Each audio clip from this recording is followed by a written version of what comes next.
Viewers, the investigation into the Delhi molestation case has gathered pace. It's not just self-styled godman Chaitanyanand Saraswati who's in the dock, but his female associates are also under the scanner. Two of his female associates have been detained and are being confronted with Swami Chaitanyananda.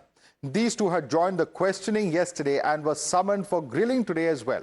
After scanning Chaitanyanand Saraswati's phone, police has found sleazy chats and pictures of several female students. Let me take you through some of these big revelations one by one. The first revelation is that there were chats with girls found in this Baba's phone. The profile pictures, in fact, of several of these girls were saved in his phone as well. They've also gone on to say that instructed victims to seduce him in one chat. There's also another revelation coming in where he addressed one of the female victims as baby. He has asked for victims' pictures after online payment, and that he's also tried to lure victims with air hostess jobs.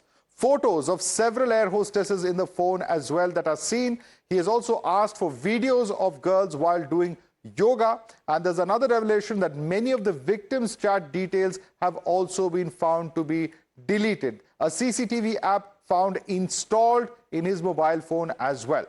Now, the Delhi police also took Chaitanyanand Saraswati back to his institute in Delhi's Vasant Kunj, where investigators focused on a suspected torture room within Baba's office. Here's what we know about this, that this Baba designed his office like a suite. Room within the office to molest victims is what investigators are telling us, and also that they tried to lure girls with gifts and jewelry. Took few of the victims to Almora, and Rishikesh is also information that we have. Now, the police investigation has further revealed that Chaitanyanand Saraswati was using multiple methods to evade the police crackdown. He used London-based WhatsApp number. He used this London number to evade tracking while on the run. He was eventually traced through an IP address, and he used names of influential figures to project power as well. Now, there's some breaking news that we are accessing the exclusive WhatsApp chat details that the predator Baba sent to his victims. This is a Times Now exclusive, and one that completely unmasked Chaitanyanand Saraswati. Let's take a look at this graphic representation of some of those chats. He refers to one of them as sweetie, baby, daughter, doll. And then, of course, this is what he has said. He further again writes the word baby at 7:49 p.m. Baby, where are you? Once again at 11:59. Good morning, baby, at 12:40 p.m. Where are you? Again, another chat coming in from his side. Why are you angry with me? With some emoticons present over there. Similar sort of messages that he has put out saying baby, etc. Good morning at 1:35, and so on and so forth. So this is the sort of messages that he has sent to some of them. Another chat message that we have access details of, in which he says, baby, duty done. This is at 7:43 a.m. Going to the shift, sir, is the response that comes in. Good evening, my most beloved baby, daughter, doll. Response coming in here. Afternoon, sir. Happy afternoon. Did you have something, sir? Is the response coming in. Wow, yes, baby. A response coming in from this particular Baba as well.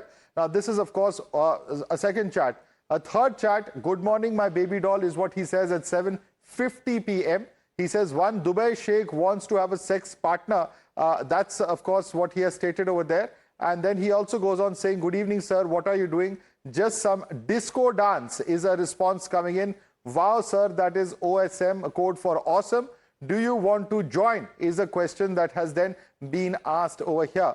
He also says, one Dubai Sheikh wants to have a sex partner. Do you have any nice friend? This is the question that he asks. The response comes in, koi nahi hai.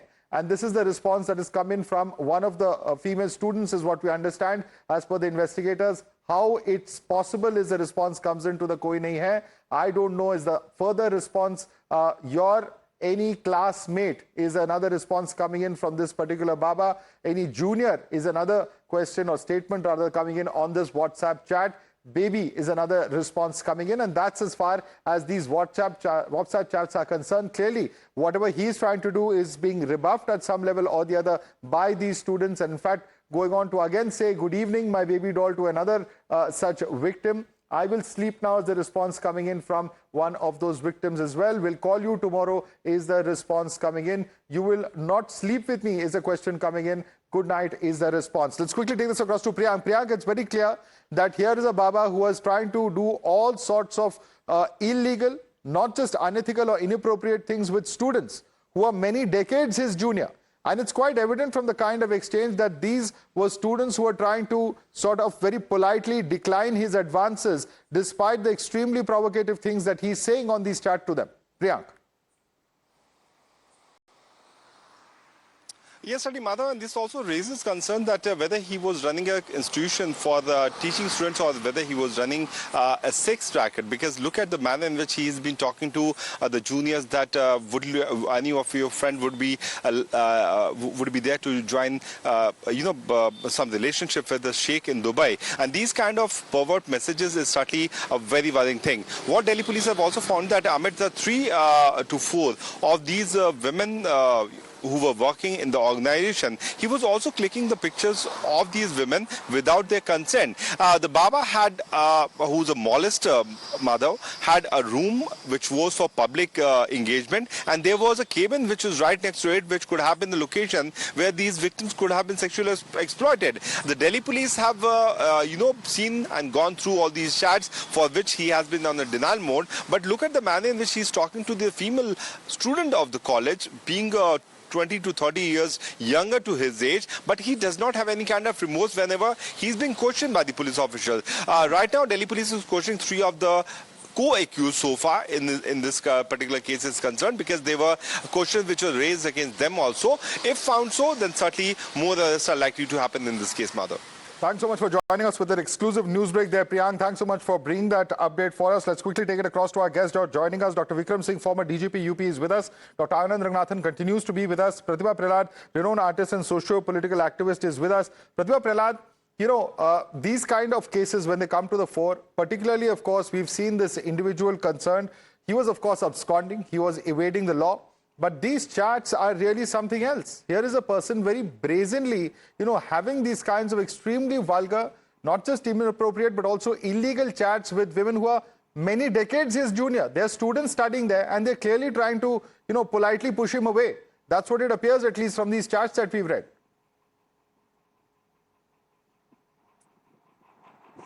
So, Madhav, according to me, and I'm sure all your viewers, this was a front that he was running, an educational institution, to conduct a sex racket, and providing these victims, these students, so-called students from the economically backward sections, to his high profile and rich clients. Because one of your WhatsApp said something about some Dubai client, and then whether the baby was available or something like that, or some friend of the baby. But of course we have to condemn this, but he has to be legally booked, because this is moral bankruptcy. And the people who facilitated this, those 2 women who have been also arrested by the police, they are morally, ethically and legally complicit. And how can they just evade these kinds of stark untruths that come in front of them, and stark exploitation of helpless, hapless victims. These children were seeking education, they were seeking safety, they were seeking support. They did not go to that educational institution to be sexually exploited or to be sexually trafficked, as he was doing. So obviously, the police are on the right track, according to me. And we have seen other cases, that of Asaram Bapu, that of Nityananda, who I think absconded and has his own island somewhere in Ecuador. And there's that man from the Lingayat Mutt from Chitradurga, who also was running an educational institution and was a pontiff, a Lingayat pontiff, who all of them were arrested. They were booked, they were charge sheeted, but they're all out on bail. None of them. Let me just bring in Dr. Vikram Singh. Dr. Vikram Singh, one of the things that is coming out of this is that we've seen in several cases there are WhatsApp chats. There's been all sorts of queries about how much of evidentiary value will this have. Judging by what we are seeing before us in terms of those representative graphical images, what would you say would be the evidentiary value if these chats are indeed true, as is being reported by our colleagues? Good evening, Madhavji and ladies and gentlemen. The overwhelming evidence, electronic and otherwise, that has surfaced now in the short program that you have given just now, I think his goose is cooked, and there is no reason why he should not be jailed for life now. I will tell you what, he seems to be a die-hard pervert with DNA and sex perversion in his bones. And the manner and the brazen manner in which he has tried to traffic girls and use the educational institution as a hunting ground. And the perversion seems to be writ large in every chat that you have just said. And indeed, I feel sorry for the girls, the colleagues that may have been subjected, and he unleashed himself on them. Therefore, I would say that the police indeed do not have a very difficult task. They just have to collate the WhatsApp chat, the communication, the manner in which he underground. They used an unethical London phone to disguise and conceal his movement. The fact of the matter is that he is a devious criminal, a typical wolf in sheep's clothing. And the police would do well to see his financial background. He does not seem to be so highly educated as to be a part of a private management institution in any capacity except that of a PN, or even not even as a PN. If there is a police verification, I'm sure it doesn't deserve to be even a PN or a sweeper in any institution. What to talk of having something like a suite of rooms in an educational institution? What were the compulsions in having him? And then the police would go to search his background, educational qualifications, his financial debt, and those giving him, and how dare he conceal himself as a Saraswati and a Sadhu. That also needs to be investigated. There is overwhelming evidence, and I think he has invited a death warrant for himself that he'll be jailed for a lifetime. All right, Dr. Nathan, I'd like you to come in on this, because what's really sad and shocking about this entire episode is that several of these students are from the economically weaker sections. Now, there are all sorts of reports of the different kinds of allurements, jobs, etc., that he was trying to, offer to all of these young students. And even more shockingly, some of the own staff members, female staff members, were actually complicit with him, is one of the angles that the investigators are probing. Madhav, good evening to my fellow panelists. I speak as a concerned citizen. I already see my exalted fellow panelists are professionals at managing law and order. So I speak purely out of concern and shock, to be honest. It is shocking beyond measure and appalling to hear what you have, your primer states about this absolute fraud and a criminal. But please permit me to say things with a little cynicism. And I explain to you why. Of course, as Dr. Singh explained, this seems to be, from the evidence that you provided, a clear-cut, open and shut case of this guy's complicity in coercing and sexually assaulting his own students of his own, whatever you may call it, college or whatever it was. But the fact of the matter is, Madhav, when you ask the real question that needs to be asked, will this guy be put behind bars? And I cannot answer definitively like Dr. Singh. You know why? Because 9 years ago, exactly from this school, a student complained of sexual assault and molestation by this same Swami. The police arrested him. The case is going on. Need I say more, Madhav? Need I say more? Absolutely, absolutely. And this is really the question, that despite this individual having several cases filed on him, he just changes his name and then he comes back and joins the same institute. What were the people in charge doing at that point of time? And how could they have allowed this level of exploitation to have gone on for such a long period of time? These are just questions that come to the mind, given the kind of shocking and gory details that we are seeing before us. Dr. Vikram Singh, Pratibha Prahlad, Dr. Anand Ranganathan, I'd like to thank all of you for joining us this evening.